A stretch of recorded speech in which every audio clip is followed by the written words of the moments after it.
شادی شدہ افراد کو بھی کرنا چاہیے اور غیر شادی شدہ افراد کو بھی کرنا چاہیے. ہر شخص کو اس دعا کو پڑھتے رہنا چاہیے, اللہ تبارک و تعالی سے مدد مانگتی رہنا چاہیے. میرے اسلامی بھائیوں, جیسا کہ آپ کو بتایا گیا کہ شادی کا جو موقع ہوتا ہے یہ زندگی کا انتہائی اہم ترین مرحلہ ہوتا ہے اور اہم ترین فیصلہ بھی ہوتا ہے. اس لیے ایک مسلمان لڑکے کو چاہیے, ایک مسلمان لڑکی کو چاہیے کہ نکاح کے بندھن میں بندھنے سے پہلے وہ دو ضروری کام ضرور کر لے. وہ دو ضروری کام کون سے ہیں؟ ایک ہے استخارہ اور دوسرا ہے استشارہ.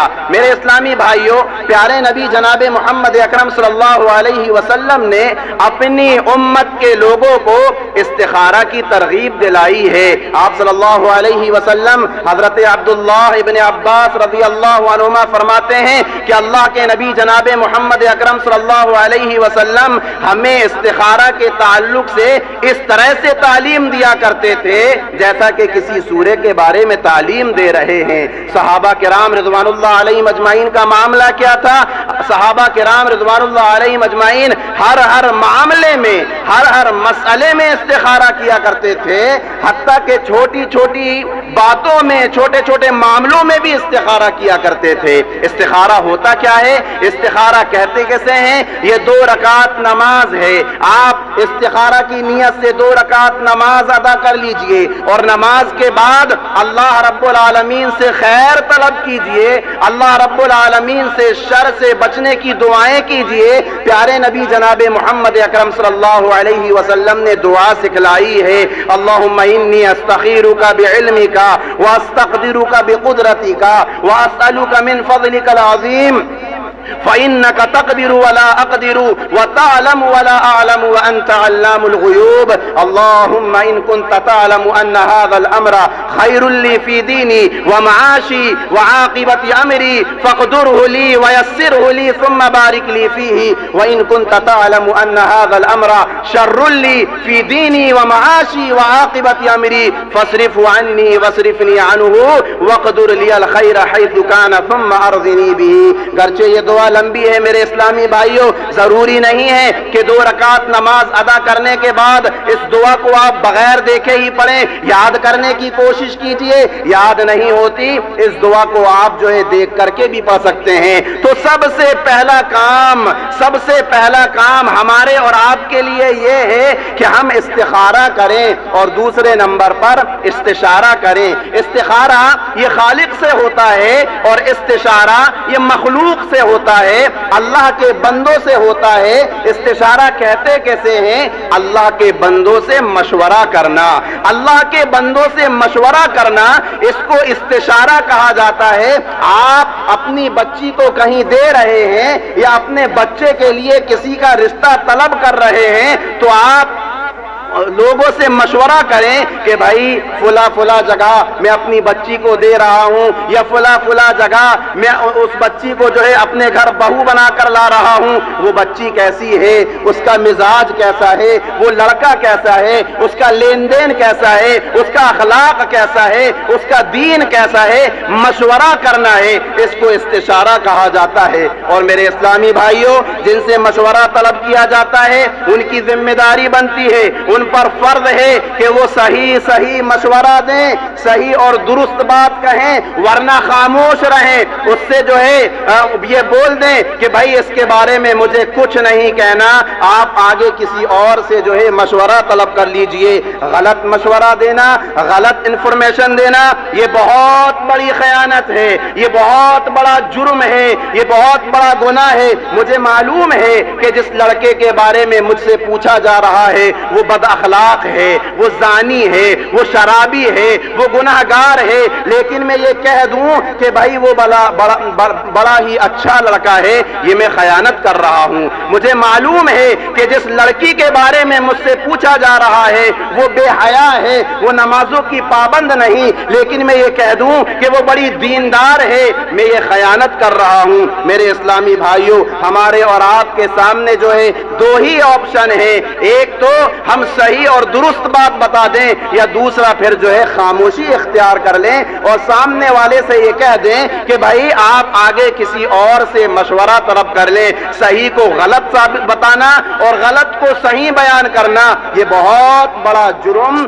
اور بہت بڑا گناہ ہے. میرے اسلامی بھائیوں، احادیث کا مطالعہ کیجئے. احادیث میں پیارے نبی جناب محمد اکرم صلی اللہ علیہ وسلم نے اپنی امت کے لوگوں کو غیبت سے منع کیا ہے. کسی کی برائی اس کے پیٹھ پیچھے بیان کرنا یہ بہت بڑا جرم ہے، بہت بڑا گناہ ہے.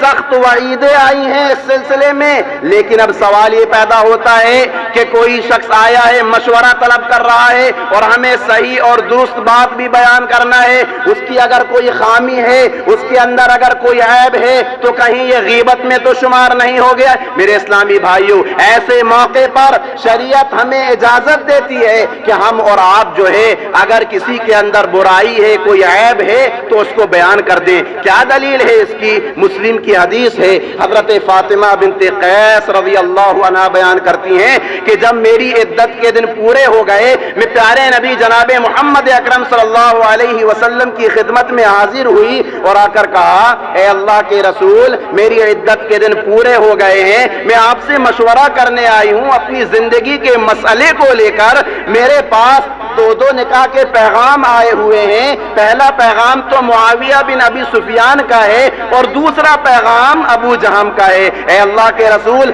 آپ مشورہ دیجئے، میں کس سے نکاح کروں، میں کس سے شادی کروں، مجھے کچھ سمجھ میں نہیں آ رہا. دیکھیے پیارے نبی جناب محمد اکرم صلی اللہ علیہ وسلم نے اپنی پوری زندگی کبھی بھی کسی انسان کی غیبت اس کے پیٹھ پیچھے نہیں کی، اس کی برائی اس کے پیٹھ پیچھے نہیں کی. لیکن یہاں ایک عورت اپنی زندگی کے مسئلے کو لے کر آئی ہے. اللہ کے نبی جناب محمد اکرم صلی اللہ علیہ وسلم نے فرمایا کہ معاویہ بن ابی سفیان جن کے بارے میں تم پوچھ رہی ہو، یہ مفلوق الحال ہیں، یہ غریب ہیں، ان کے پاس روپیہ اور پیسہ نہیں ہے.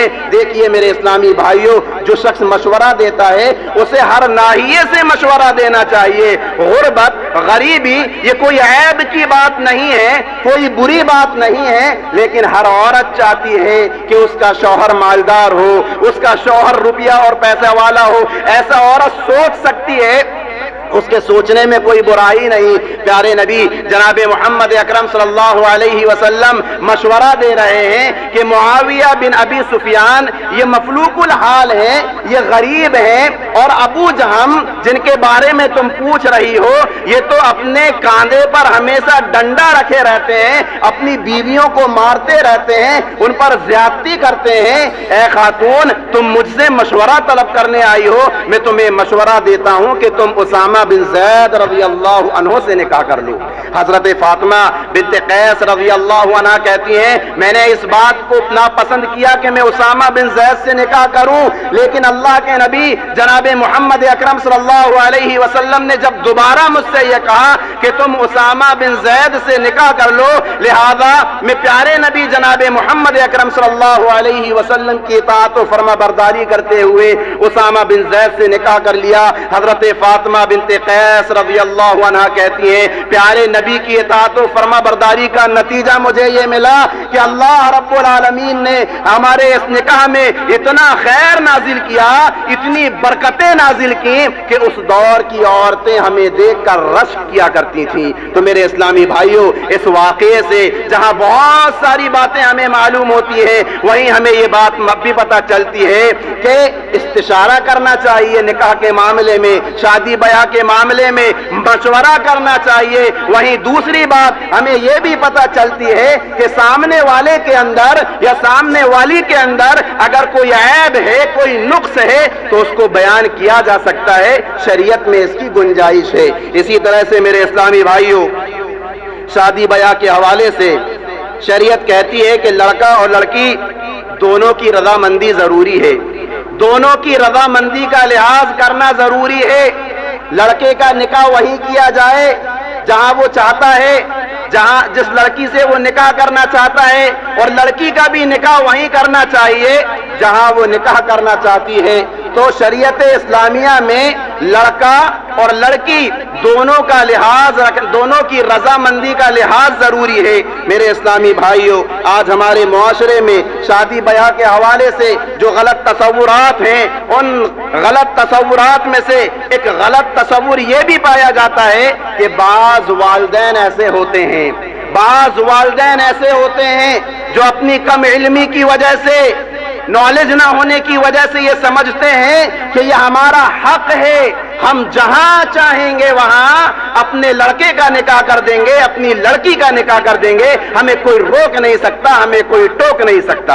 یہ بہت ہی غلط بات ہے میرے اسلامی بھائیوں، یہ بہت ہی غلط بات ہے۔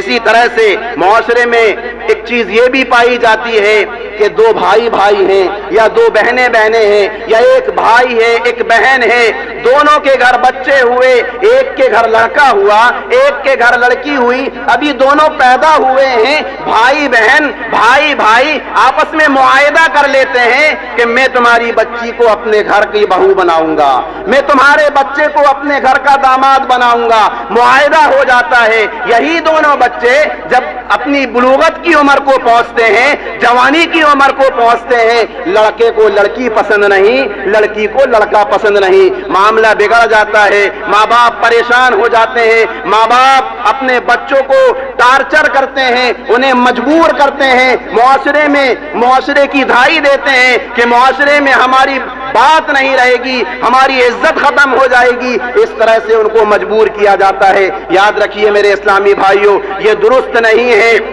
یہ درست نہیں ہے، یہ غلط ہے۔ لڑکا اور لڑکی کو مجبور کر کے، انہیں پریشان کر کے، ایموشنل بلیک میل کر کے انہیں جو ہے کسی دوسری جگہ جہاں ہم چاہ رہے ہیں وہاں ان کا نکاح کر دیا جائے۔ ہاں، یہ اور بات ہے میرے اسلامی بھائیوں کہ لڑکا اور لڑکی کے نکاح کے لیے ماں باپ کی رضامندی بھی ضروری ہے، لیکن شریعت نے لڑکا اور لڑکی کی رضامندی کا بھی لحاظ رکھا ہے۔ ایک صحابیہ پیارے نبی جناب محمد اکرم صلی اللہ علیہ وسلم کی خدمت میں حاضر ہوتی ہیں اور شکایت کرتی ہیں کہ اے اللہ کے رسول، میرے باپ نے زبردستی میرا نکاح میرے چچا زاد بھائی سے کرا دیا ہے۔ اللہ کے نبی جناب محمد اکرم صلی اللہ علیہ وسلم نے کہا کہ اگر واقعی تمہارے باپ نے تمہارا نکاح زبردستی اپنے چچا زاد بھائی سے کرایا ہے اور تم اس کے ساتھ رہنا پسند نہیں کرتی، تم نکاح کو فسخ کر دو، نکاح کو ختم کر دو، تمہارے اوپر کوئی گناہ نہیں ہے۔ زبردستی تمہاری رضا مندی کے بغیر جو ہے تمہارا نکاح کیا گیا ہے۔ وہ خاتون، وہ صحابیہ کہتی ہیں اے اللہ کے رسول، میں کیسے ہی گزر بسر کر لوں گی، زندگی گزار لوں گی۔ تب اللہ کے نبی جناب محمد اکرم صلی اللہ علیہ وسلم نے اس خاتون سے کہا کہ اے بھلی عورت، جب تجھے زندگی گزارنا ہی ہے تو پھر شکایت لے کر میرے پاس کیوں آئی؟ تو اس خاتون نے کہا اے اللہ کے رسول، آپ کا یہ جواب میں معاشرے کے ان والدین تک پہنچانا چاہتی ہوں، یہ پیغام معاشرے کے ان والدین تک پہنچانا چاہتی ہوں جو زبردستی اپنے بچوں کا نکاح اپنی مرضی کے مطابق کہیں اور کرا دیتے ہیں۔ تو میرے اسلامی بھائیوں، اس کا ہمیں اور آپ کو خیال رکھنا چاہیے۔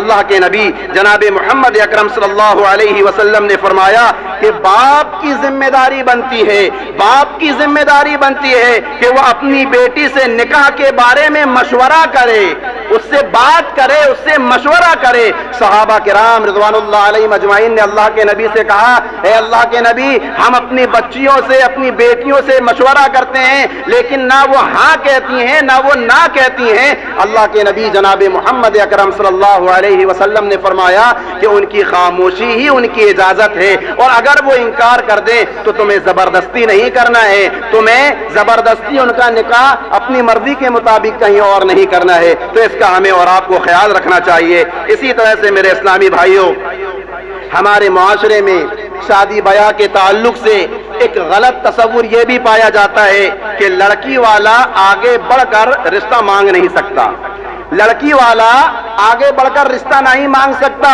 رشتہ تو لڑکے والا آگے بڑھ کر مانگے گا۔ لڑکی کا باپ، لڑکی کا بھائی، لڑکی کا ولی اگر آگے بڑھ کر رشتہ طلب کرتا ہے تو اس کو معیوب سمجھا جاتا ہے، اس کو عیبدار سمجھا جاتا ہے۔ یہ سمجھا جاتا ہے ضرور لڑکی کے اندر کوئی عیب ہے، ضرور لڑکی کے اندر کوئی نقص ہے، کہ جس کی وجہ سے یہ آگے بڑھ کر رشتہ مانگ رہا ہے۔ یاد رکھیے یہ بھی غلط تصور ہے جو آج ہمارے معاشرے میں بعض لوگوں کے اندر پایا جاتا ہے۔ یاد رکھیے لڑکی کا باپ بھی آگے بڑھ کر رشتہ طلب کر سکتا ہے، بلکہ خود لڑکی اپنے ولی کے پاس جا کر اگر اس کی نظر میں کوئی دیندار لڑکا ہے، کوئی متقی لڑکا ہے، تو وہ اپنے والدین سے، اپنے ولی سے جا کر کے اس کے سامنے یہ بات رکھ سکتی ہے کہ میرا فلا جگہ نکاح کرا دیجئے۔ میرے اسلامی بھائیوں، قرآن مجید کا مطالعہ کیجئے۔ قرآن مجید میں سورۃ القصص کے اندر اللہ تبارک و تعالی نے حضرت موسیٰ علیہ السلام کے واقعے کو ذکر کیا ہے۔ بڑی عبرتیں ہیں اس واقعے کے اندر، بڑی نصیحتیں ہیں اس واقعے کے اندر۔ حضرت موسیٰ علیہ السلام جب مدین پہنچے تو مدین میں دیکھا کہ دو لڑکیاں ہیں جو اپنے جانوروں کو لے کر کھڑی ہوئی ہیں، پہلے آ گئی ہیں لیکن پانی نہیں پلا رہی ہیں۔ حضرت موسیٰ علیہ السلام نے ان سے پوچھا کہ آخر ماجرا کیا ہے؟ تم اپنے جانوروں کو پانی پلانے آئی ہو لیکن پانی نہیں پلا رہی ہو، یہاں کھڑی ہوئی ہو۔ انہوں نے کہا ہم کمزور ہیں، ہم کنویں سے پانی نہیں نکال سکتے، ابھی لوگ آئیں گے اپنے اپنے جانوروں کو پانی پلائیں گے اور پھر جو بچا کچا پانی ہوگا وہ ہم اپنے جانوروں کو پلائیں گے۔ حضرت موسیٰ علیہ السلام طاقتور تھے، لہیم شہیم تھے، انہوں نے پانی نکالا اور ان دو بچیوں کے جانوروں کو پانی پلا دیا۔ وہ دونوں بچیاں جب اپنے گھر پہنچی تو بوڑھے باپ نے تعجب کرتے ہوئے پوچھا کہ تم تو تاخیر سے آیا کرتی تھی، آج آخر ایسا کیا معاملہ ہے کہ تم جلدی آ گئیں؟ ان دونوں بچیوں نے اس مسافر کے بارے میں بتایا، حضرت موسیٰ علیہ السلام کے بارے میں۔ تب بوڑھے باپ نے کہا کہ اس مسافر نے ہم پر احسان کیا ہے، لہذا ہمارے لیے ضروری ہے کہ ہم بھی اس کے احسان کا بدلہ چکائیں۔ چنانچہ اس بوڑھے شخص نے ان بچیوں سے کہا کہ جاؤ، جا کر کے جو ہے اس مسافر کو لے کر کے آؤ۔ قرآن مجید میں اللہ تبارک و تعالی نے اس کا بڑا بہترین انداز میں نقشہ کھینچا ہے۔ اللہ تبارک و تعالی نے فرمایا فجاءته احداهما تمشي على استحياء قالت ان ابي يدعوك ليجزيك اجر ما سقيت لنا۔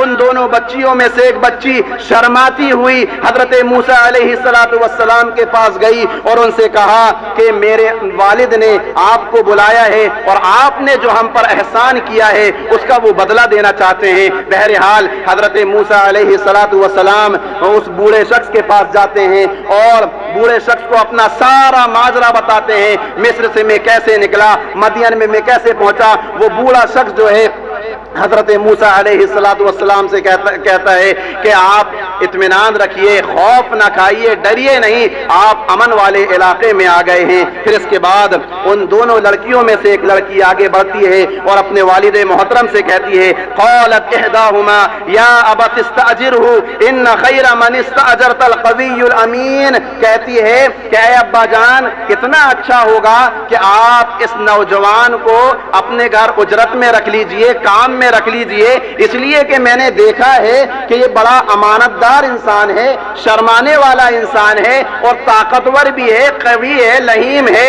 میرے اسلامی بھائیوں، الفاظ تو یہ کہہ رہے تھے کہ کام پر رکھ لیجئے، لیکن ان الفاظ کے پیچھے اس نوجوان بچی کے جذبات چھپے ہوئے تھے اور باپ بھی دور اندیش تھا۔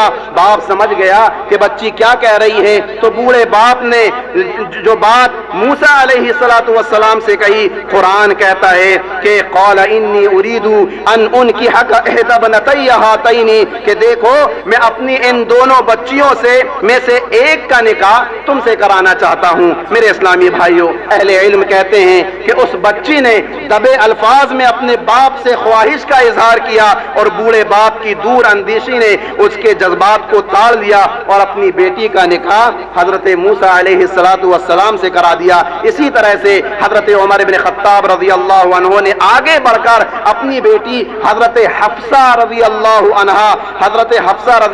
عنہ کا رشتہ حضرت ابو بکر صدیق رضی اللہ عنہ کے سامنے پیش کیا تھا، اور چونکہ حضرت ابو بکر صدیق رضی اللہ عنہ جانتے تھے کہ پیارے نبی جناب محمد اکرم صلی اللہ علیہ وسلم حضرت عمر کی بیٹی سے نکاح کرنے کا ارادہ رکھتے ہیں، لہذا انہوں نے بڑے بہتر انداز میں اس رشتے سے انکار کر دیا۔ تو میرے اسلامی بھائیوں، یہ دونوں واقعات کو بیان کرنے کا مقصد یہ ہے کہ لڑکی کے والدین، لڑکی کا بھائی، لڑکی کا ولی یہ آگے بڑھ کر رشتہ طلب کر سکتا ہے، مانگ سکتا ہے، اس میں کوئی عیب کی بات نہیں ہے، کوئی برائی کی بات نہیں ہے۔ اور آج ہمارے معاشرے میں اس کو برا سمجھا جاتا ہے، عیب تصور کیا جاتا ہے۔ اسی طرح سے میرے اسلامی بھائیوں، شادی بیاہ کے حوالے سے شریعت کی ایک تعلیم یہ بھی ہے کہ لڑکے کے لیے لڑکی کا انتخاب کرتے ہوئے اور لڑکی کے لیے لڑکے کا انتخاب کرتے ہوئے دین کو مد نظر رکھنا چاہیے،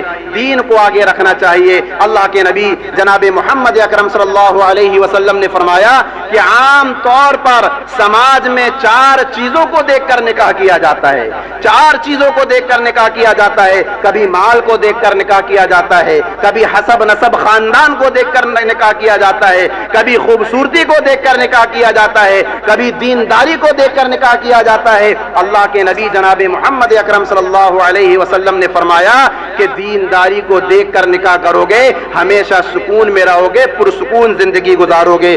اور آپ حسب دیکھتے ہیں تو دیکھ لیجئے، اور خاندان دیکھتے ہیں دیکھ لیجئے، خوبصورتی دیکھتے ہیں دیکھ لیجئے، شریعت اس پر روک نہیں کرتی، لیکن میرے اسلامی بھائیوں شریعت جو پابندی لگاتی ہے، جو شرط لگاتی ہے وہ دینداری کی شرط ہے۔ ہمیں اور آپ کو جو ہے اس کا خیال رکھنا چاہیے۔ اور دین کی جب بات آتی ہے تو شریعت کہتی ہے کہ 2 باتیں سامنے رکھی جائیں، ایک ہے دین اور دوسرا ہے اخلاق۔ ان دونوں چیزوں کا خیال رکھنا چاہیے۔ یاد رکھیے، ہر دیندار اخلاق والا نہیں ہوتا اور ہر اخلاق والا دیندار نہیں ہوتا۔ بسا اوقات ایسا ہوتا ہے کہ ایک شخص ہے جو نمازی ہے، 5 وقتہ نمازوں کا اہتمام کرتا ہے، روزوں کا اہتمام کرتا ہے، لیکن اخلاق میں وہ بدترین ہے، اس کی گفتگو اچھی نہیں ہے، جب بولے گا تو کسی کے دل کو چوٹ پہنچائے گا اور کسی کے پر طنز کرے گا اور بڑوں سے اچھے انداز میں گفتگو نہیں کرے گا اور چھوٹوں پر شفقت نہیں کرے گا۔ اور اس کے برعکس جو ہے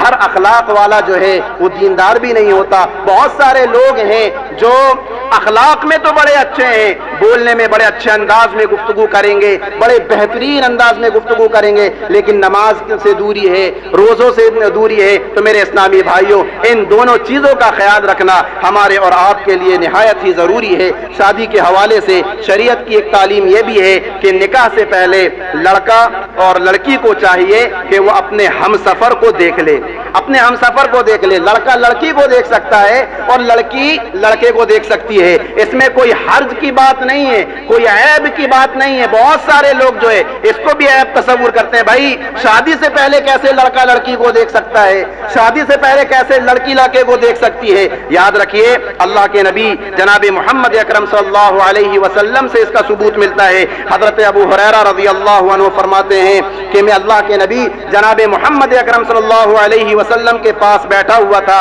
ایک شخص آیا اور اس نے آ کر کے کہا کہ اے اللہ کے رسول، میرا رشتہ ہو گیا ہے، میری منگنی ہو گئی ہے۔ اللہ کے نبی جناب محمد اکرم صلی اللہ علیہ وسلم نے پوچھا کہ کیا تم نے اپنی ہونے والی بیوی کو دیکھ لیا؟ انہوں نے کہا نہیں۔ اللہ کے نبی نے کہا جاؤ، جا کر کے دیکھ لو۔ اسی طرح سے حضرت مغیرہ بن شعبہ رضی اللہ عنہ بیان کرتے ہیں کہ میں نے ایک عورت سے منگنی کی تو اللہ کے نبی جناب محمد اکرم صلی اللہ علیہ وسلم کو اس کے بارے میں بتایا۔ اللہ کے نبی نے یہی سوال مجھ سے بھی کیا کہ کیا تم نے اپنے ہونے والی بیوی کو دیکھ لیا؟